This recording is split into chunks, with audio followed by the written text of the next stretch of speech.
se on niin kuin ennakointia se, että pystytään toimimaan tilanteissa, mitä ei voi ennakoida.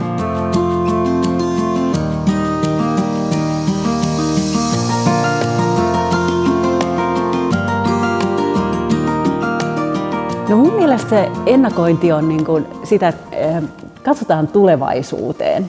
Mietitään niitä, että minkälaisia eri skenaarioita tulevaisuudessa on, mitä mahdollisuuksia se tuo. Varaudutaan siihen, että jos sieltä tulee jotain negatiivista, niin meillä on sitten jotain toimintamallia siihen.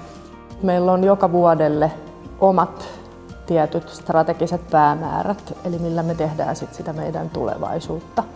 Ja me koko ajan ennakoidaan ja valmistaudutaan siihen tuleviin muutoksiin. Henkilöstö pystyy parhaiten varmaan ennakoimaan silloin, kun tietää omat tehtävänsä ja odotukset, niin silloin se henkilöstö on niin kuin siihen parhaimmillaan.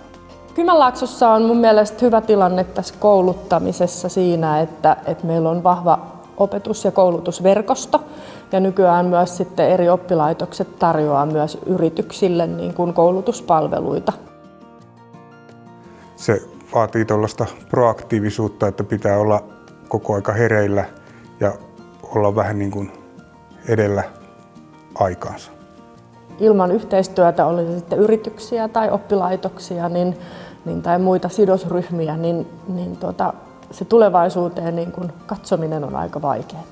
Myös se tulevaisuus, että meillä olisi aina niin kuin semmoinen jatkumo tässä, että sinne tulisi aina sitten uutta tilalle ja se osaaminen myös liikkuisi sitten uusille.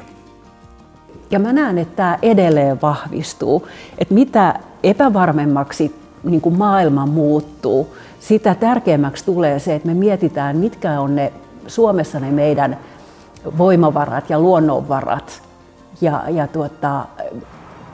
nähdään niin kuin entistä tärkeämmäksi, että me tiedetään, mitä meidän omassa maassa on.